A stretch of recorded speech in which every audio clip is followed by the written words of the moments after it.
اگلے مصاحب محمد فیضان نوری صلی اللہ علیہ وسلم ہے، ان کا موضوع ہے اصلاح معاشرہ۔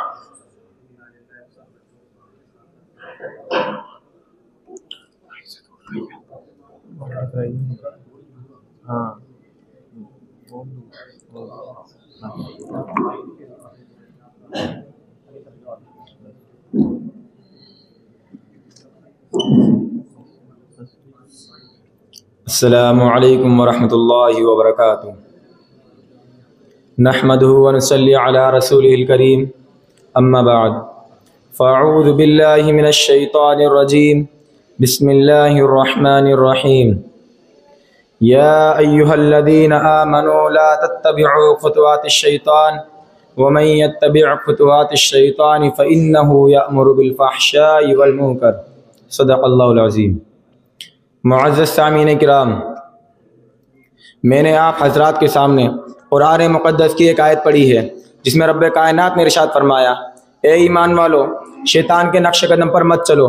جو شخص شیطان کے نقش قدم پر چلے گا تو شیطان اس کو بے حیائی اور برائی کا حکم دے گا۔ ملت اسلامی کے نوجوانوں، آج کی اس محفل میں اور آج کے اس مبارک اجلاس میں میری تقریر کا موضوع آج کا بگڑا ہوا معاشرہ اور ہماری ذمہ داریاں ہیں۔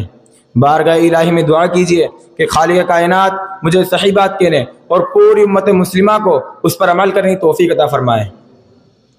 محترم حضرات، آج کے اس نازک دور میں ہمارا معاشرہ اور سماج کن کن خرابیوں سے دوچار ہے، اس کے اسباب و وجوہات کیا ہیں، ان سے مقابلے اور دفاع کی کیا تدابیر ہیں، ان کو اس مختصر سے وقت میں بیان کرنا اور اس پر تفصیلی روشنی ڈالنا دشواری نہیں بلکہ ناممکن سا معلوم ہوتا ہے، لیکن سر دست دور حاضر کے بعض شدید فتنوں کا اجمالاً اور بعض کا تفصیلاً ذکر کر دینا مناسب سمجھتا ہوں۔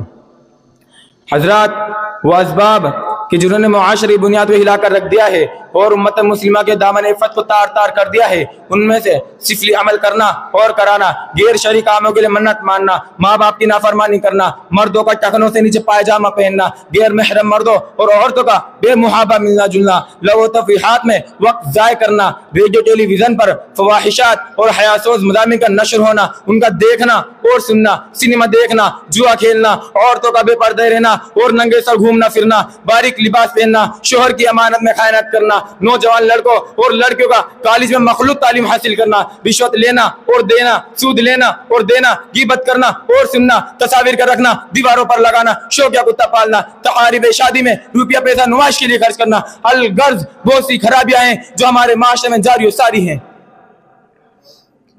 محترم حضرات، یہ بھیانک بیماریاں ہیں جن کا تذکرہ اجمالی طور پر میں نے آپ کے سامنے رکھا۔ طول میں نہ جاتے ہوئے بعض شدید فتنوں کی وضاحت کر دینا چاہتا ہوں۔ مناسب معلوم ہوتا ہے کہ اولاً اس فتنے کا تذکرہ کیا جائے کہ جس نے شرم و حیا کا جنازہ نکال کر مکاری و عیاری کو عام کر دیا ہے، جسے لوگ سینما کے نام سے یاد کرتے ہیں۔ حضرات، ایک دور وہ تھا کہ گانا بجانا، ناچنا اور منہ کھول کر غیروں کے سامنے بیٹھنا معیوب شمار ہوتا تھا۔ اونچے اور بڑے درجے کے لوگ تو درکنار، کم درجے کے لوگ بھی اس کو بے حیائی اور برا فعال یقین کرتے تھے۔ کیا کسی کی شرم و غیرت اس بات کی اجازت دے سکتی تھی کہ اس کی بہو بیٹی غیروں کے سامنے ناچے اور گائے؟ ہرگز نہیں۔ لیکن افسوس صد افسوس کہ آج ہر شہر میں ایک نہیں کئی سینما ہے جہاں مرد اور عورتوں کے گول نظر آتے ہیں۔ شریف زادیاں خود ایک طرح کے فرائض انجام دیتی ہے، شرم و حیا ان پر ہوتی ہے، مگر ان کے سامنے مرد اور عورتوں کے گروہ بیٹھے ہوئے ہوتے ہیں جو کہہ لگا کر ان کو خوب داد دیتے ہیں اور خود ہی اپنی تہذیب کا مذاق اڑاتے ہیں۔ ہائے افسوس، ہماری عقل کہاں چلی گئی؟ مالدار اور غریب سب اس بیماری میں مبتلا ہیں۔ سینما دیکھنا ضروریات زندگی میں داخل ہو گیا ہے۔ آقا دو جہاں صلی اللہ علیہ وسلم نے ارشاد فرمایا کہ میں گانا بجانے کو مٹانے کے واسطے بھیجا گیا ہوں، مگر ہم ہیں کہ آپ کے امتی ہیں اور بڑے زور و شوروں سے مسلمان ہونے کا دعویٰ کرتے ہیں اور خود فلمیں بناتے اور دیکھتے ہیں۔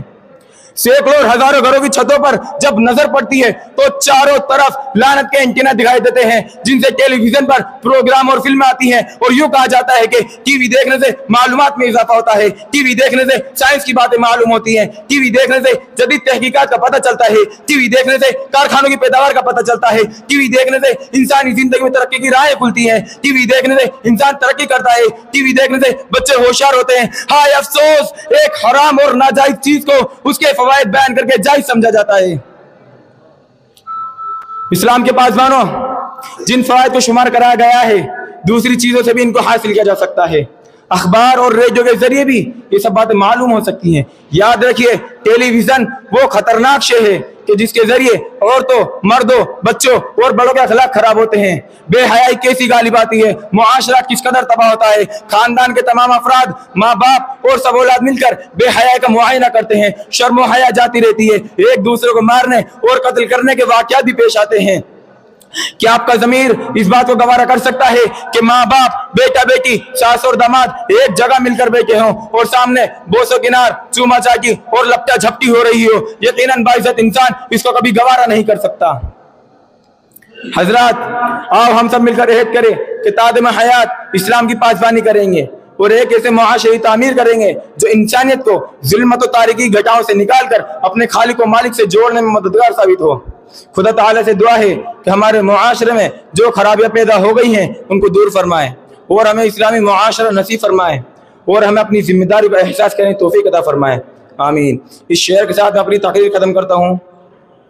شرم و حیا ہو گئی ختم، اب ہر طرف بے شرمی چھائی ہے، کہ شرم و حیا ہو گئی ختم، اب ہر طرف بے شرمی چھائی ہے، گناہوں کی آندھی ایسی چلی گویا قیامت آئی ہے، ہمارا معاشرہ تباہ ہو رہا ہے اس قدر، لیکن اسلامی نام لیواؤں پہ سستی اور کاہلی چھائی ہے۔